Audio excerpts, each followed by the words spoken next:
You won't believe what just went down at the National Education Forum today. It wasn't just a debate. It turned into an unforgettable clash. Senator Elizabeth Warren took aim at Karoline Leavitt, the 27-year-old White House press secretary, throwing shade at her youth and credibility. But what followed wasn't just a comeback from Leavitt. It was a powerful, poised, and brilliant display of calm strength and confident resolve that left the room stunned. This event was supposed to focus on policy, with the spotlight on education reform. Media crews, reporters, students, educators, and political aides filled the venue, expecting lively but respectful discourse. No one could have predicted the intense exchange that would make headlines and spark viral buzz across social media. 3. Convention Center Auditorium, brilliantly lit, buzzed with quiet anticipation. Hundreds sat forward in their seats, eyes fixed on the stage. Senator Warren stood assertively, voice commanding as she spoke about equity in education. She emphasized the need to protect public schools and criticized the Trump administration for what she described as a shift in favor of private institutions. Her supporters applauded loudly, especially those in the front rows, as her words resonated with longtime Democratic ideals. But then, Warren changed her tone. With a faint smirk, she glanced toward Leavitt and delivered a line that would set the internet ablaze. "I wonder," she said, voice sharp with condescension, "whether a young press secretary, perhaps more used to crafting clever tweets, can truly grasp the complex issues facing our education system today. Or is she just repeating what she's told?" The crowd reacted instantly. Some chuckled. Reporters in particular seemed to perk up, sensing drama. A few in the audience exchanged uncertain looks, unsure whether Warren's remark was a valid critique or an unnecessary personal jab. One White House aide near Leavitt tightened their grip on their phone, visibly tense. Leavitt didn't move.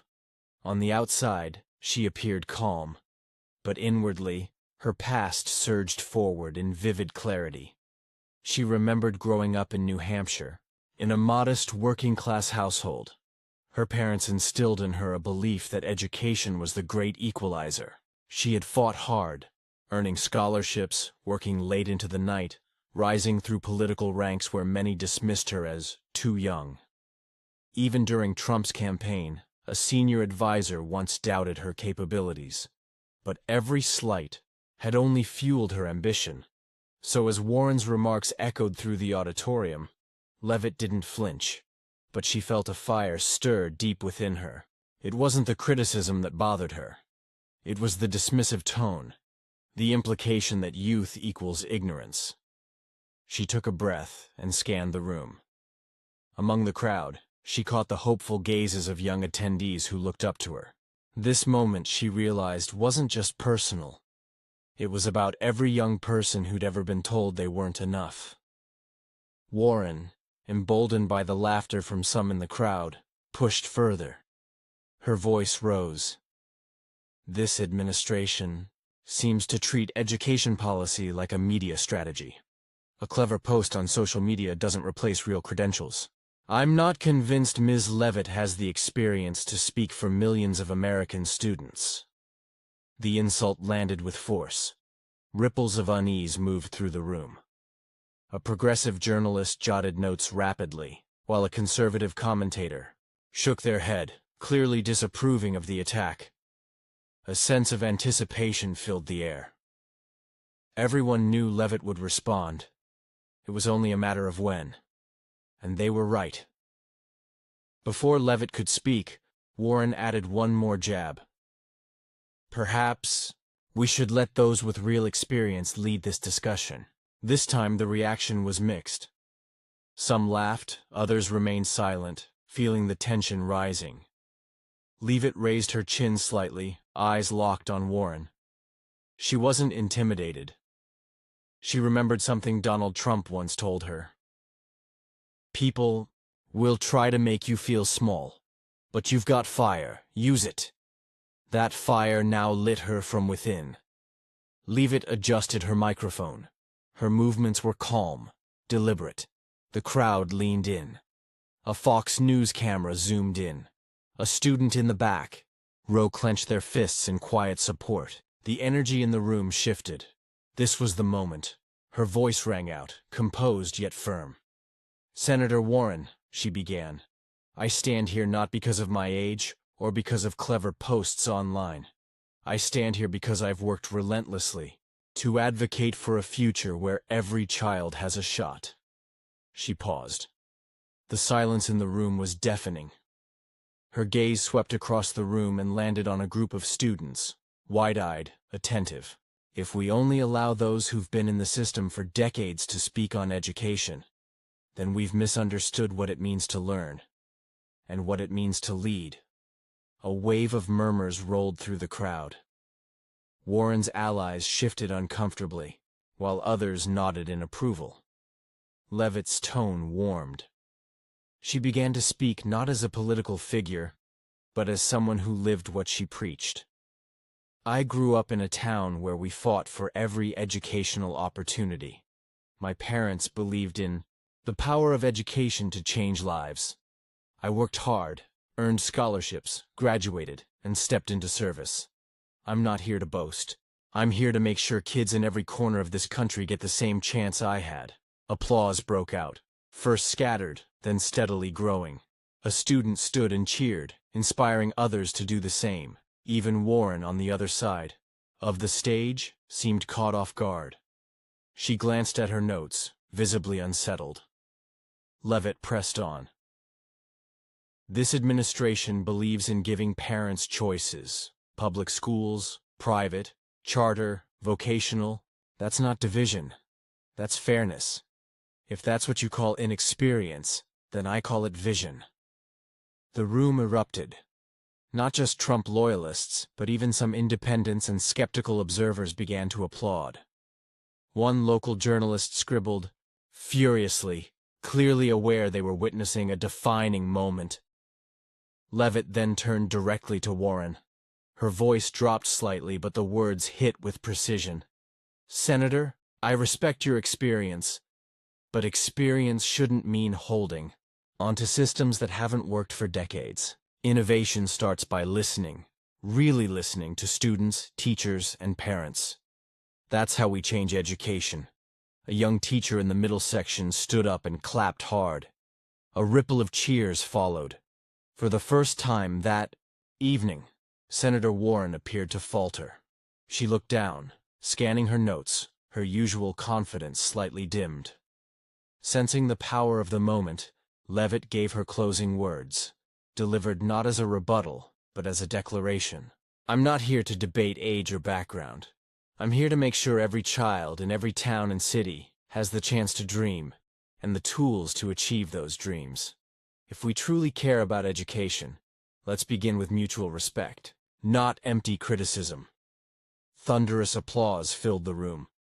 The walls of the auditorium echoed with the sound of clapping, cheers, and even a few chants. Students high-fived each other. Reporters scrambled to capture sound bites. Social media lit up instantly. This wasn't just a heated exchange between two political figures. It was a defining moment, a clash of generations, perspectives, and the moment Karoline Leavitt countered Elizabeth Warren at the National Education Forum quickly became a viral sensation. While Warren had expected to dominate, the attention shifted to Leavitt. Memes and videos flooded social media, with one TikTok clip showing Warren's surprised expression captioned, "When you think you'll win, but your opponent is Karoline Leavitt." Another account joked, "Warren 0, Leavitt infinity." Behind the scenes, Leavitt received praise from White House allies. One advisor texted, "You made us proud." President Trump also weighed in, posting, "Karoline Leavitt is a star. Warren should learn to debate without personal attacks. America first." The post was shared tens of thousands of times, boosting Leavitt's reputation as a key voice in the administration.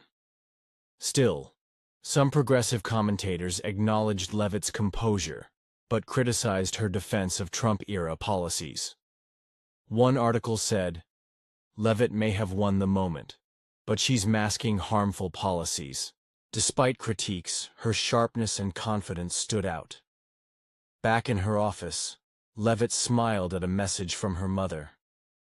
"You made me proud. Keep shining." Another student wrote, "Thank you for speaking for young people like us." These messages reminded her that this was more than a personal win. It was about representing the underestimated. The media called it the Leavitt moment. A journalist wrote, "She didn't just respond to Warren, she redefined how young leaders show up on the political stage." At the convention center, Leavitt met with White House staff. One veteran advisor said, "You turned an attack into a victory. You didn't just defend the administration, you inspired a generation." Leavitt smiled, knowing the moment was larger than herself. Meanwhile, Warren's team scrambled to manage the fallout. Though she appeared composed, her eyes showed tension.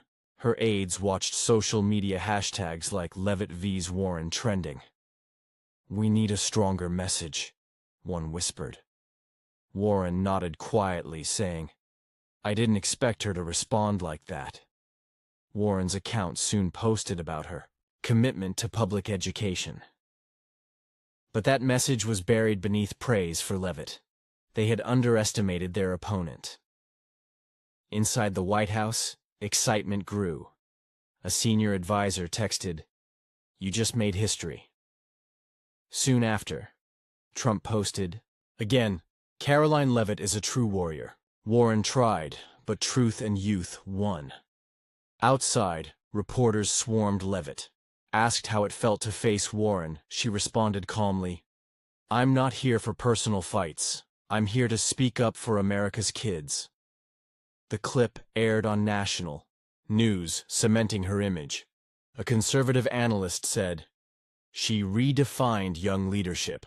A progressive one noted, "She may have won media points, but we must challenge the policies she defends." Across forums, parents and teachers debated the moment's impact. Meanwhile, Democratic insiders admitted Warren had misjudged her target. One senator said, "Elizabeth picked the wrong fight." These remarks led Warren's team to pivot back to education policy.